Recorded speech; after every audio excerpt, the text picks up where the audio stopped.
Hello बच्चों, नमस्कार। जय हिंद, वंदे मातरम। तो चलिए बच्चों, आज हम इस वीडियो में लेकर आए हैं बिहारी लाल जी का जीवन परिचय, जो कि यूपी बोर्ड कक्षा 10 के पेपर में हर साल इनका जीवन परिचय लिखने के लिए आता है और ये 5 नंबर का होता है। यदि आप इनका जीवन परिचय अच्छी तरह से लिख दिए तो आपके 5 नंबर पक्के हो जाएंगे। तो चलिए बने रहिए लास्ट वीडियो तक। और हाँ, यदि आप इस चैनल पर नए हैं तो मेरे चैनल को सब्सक्राइब जरूर करें। तो चलिए शुरू करते हैं। बिहारी लाल जी का जीवन परिचय लिखने के लिए सबसे पहले आप ऊपर लिख देंगे प्रश्न जो दिया रहेगा, उस प्रश्न का नाम लिख देंगे और ऊपर लिख देंगे बिहारी लाल। और फिर इसके बाद आप हेडिंग डालेंगे संक्षिप्त परिचय, एक हेडिंग डालेंगे संक्षिप्त परिचय। उसके बाद इस हेडिंग में आप एक बॉक्स बनाएंगे, एक छोटा सा बॉक्स बनाएंगे और इस बॉक्स में आप इनके मुख्य बिंदु को लिख देंगे। इनके बिहारी लाल जी के मुख्य बिंदु को इस बॉक्स में लिख देंगे। तो चलिए देखते हैं इनका जन्म कब हुआ था। इनका जन्म हुआ था 1603 ईस्वी में। जन्म स्थान कहाँ है? जन्म स्थान है बसुआ गोविंद गांव में। इनका जन्म स्थान बसुआ गोविंद गांव में है। इनके पिता का नाम था पंडित केशवराव चौबे।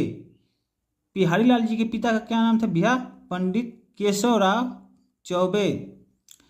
शिक्षा इनकी कहाँ हुई थी? ग्वालियर में। इनकी शिक्षा ग्वालियर में हुई थी। अब इनकी रचना कौन थी? है बिहारी सतसई। केवल इनकी एक ही रचना है, बिहारी सतसई। और इनकी भाषा कौन थी भैया? इनकी भाषा थी ब्रज भाषा। इनकी भाषा थी ब्रज भाषा। और इनकी शैली कौन थी? इनकी शैली मुक्तक शैली थी।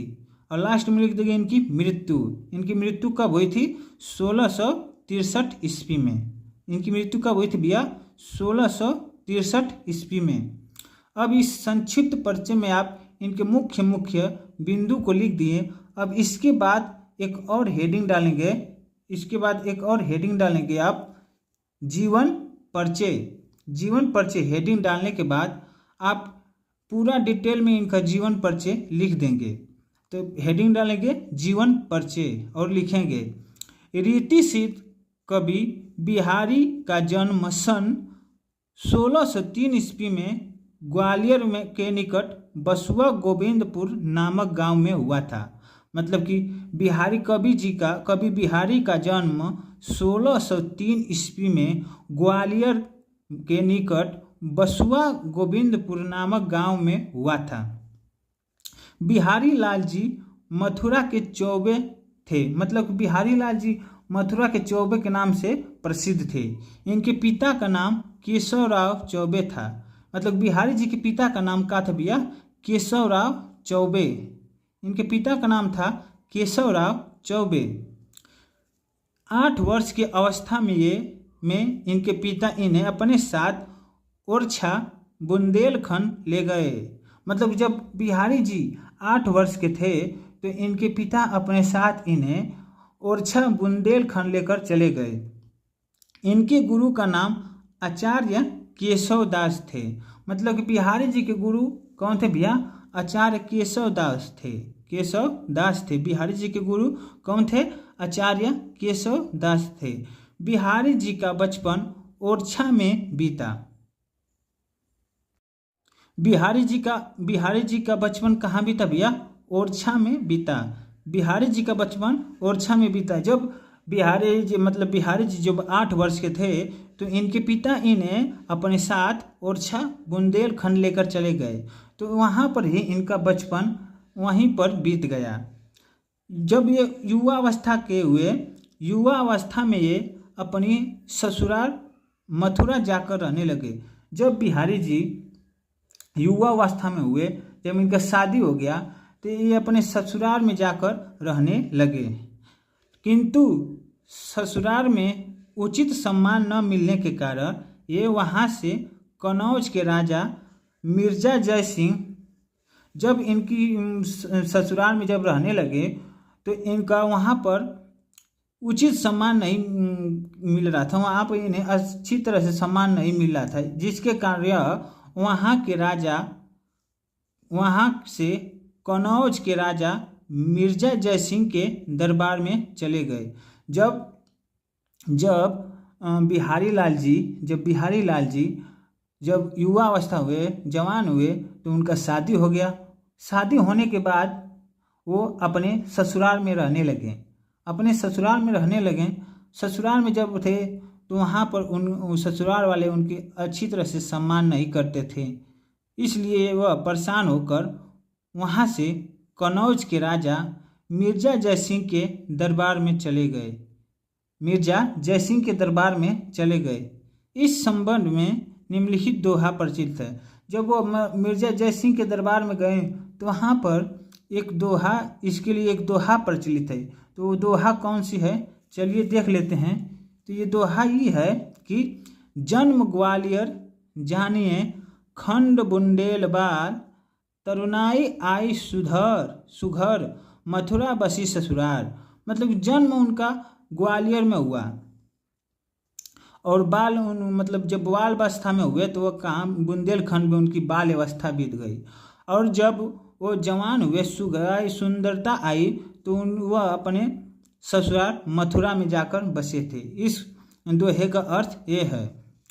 आगे है, मिर्जा जयसिंह के दरबार में इन्हें प्राप्त सम्मान मिला। जब मिर्जा जयसिंह के दरबार में जब बिहारी लाल जी गए तो वहाँ पर उनका बहुत सम्मान हुआ। कहते हैं कि उस समय राजा अपनी छोटी रानी के प्रेम पास में फंसे हुए थे। जब बिहारी जी जब मिर्जा जयसिंह के दरबार में पहुँचे तो वहाँ पर तो उनका तो सम्मान तो होक भी किया, लेकिन कहते हैं कि उस समय वहाँ के राजा मिर्जा जयसिंह अपनी छोटे रानी के प्यार में इतना पागल हो गए थे कि वहीं दिन रात उसी में फंसे रहते थे। वे राज्य का काम काज छोड़कर, सब चिंता छोड़कर हर समय महल में पड़े रहते थे। वो राज्य का काम काज छोड़कर, चिंता फिक्र छोड़कर महल में पड़े रहते थे। इतना प्यार हो गया था, इतना लगा हो गया था उनकी छोटी रानी से। तब बिहारी ने राजा के पास एक दोहा लिख कर भेजा।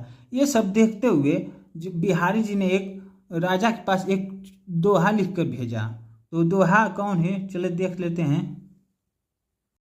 बिहारी जी ने दोहा लिख कर भेजा, कौन सा है, नहीं पराग नहीं मधुर मधु, नहीं विकास इहकाल, आई कली ही सौ विद्यो, आगे कौन हवाल।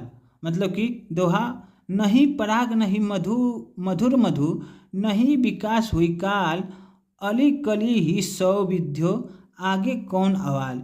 इस दोहे का अर्थ यह है कि न तो पराग है, न तो उसमें मीठा शहद है, न तो पराग है और न ही उसमें मीठा शहद है, उसमें न ही पूर्ण विकास हुई है, न ही उसमें पूर्ण विकास हुई है। ऐसे ए भंवरे, अली मतलब भंवरे, ए भंवरे तू कली से ही बंधा रहेगा। ए भंवरे तू कली मतलब कली से ही बंधा रहेगा। जब कली है तो ये हाल है, जब मतलब कि जब कली है तो ये हाल है, जब कली फूल बन जाएगी तब क्या हाल होगा। मतलब कि इस दोहे का अर्थ है कि नहीं पराग है, नहीं मीठा शहद है और नहीं उसका विकास हुआ है। अली मतलब भौरा, ए भौरे तुम कली से बंधे हुए हो, ये भौरे तुम कली से बंधे हुए हो। जब ये कली फूल बन जाएगी तो तुम्हारा क्या हाल होगा, तुम्हारा क्या हाल होगा। इस दोहे का अर्थ ये है। तो इस एक ही दोहे ने राजा की आँख खोल दी। जब बिहारी लाल जी ने इस दोहे को राजा के पास भेजा तो इस दोहे को पढ़कर मतलब कि इस एक ही दोहे ने राजा की आंखें खोल दी। वे ठीक से राज की देखभाल करने लगे। दरबारी जीवन में बिहारी को बहुत सम्मान मिला। ये दिया थी पूरा बिहारी जी की जीवन परिचय। बिहारी जी का जीवन परिचय था। अब एक हेडिंग डाल देंगे कृतियाँ। इनकी कृतियाँ मतलब कितने ये रचनाएं किए थे। तो बिहारी जी एकमात्र रचनाएं बिहारी सतसई किए थे। इस प्रकार से आप यदि बिहारी जी का जीवन परिचय लिख देते हैं तो आपके 5 नंबर पक्के हो जाएंगे। तो चलिए बच्चों, आज के लिए बस इतना ही। यदि यह वीडियो थोड़ा सा भी अच्छा लगा होगा तो मेरे चैनल को सब्सक्राइब जरूर करें, लाइक करें और शेयर करें। आपके एक सब्सक्राइब से हमें बहुत मोटिवेशन मिलता है। धन्यवाद।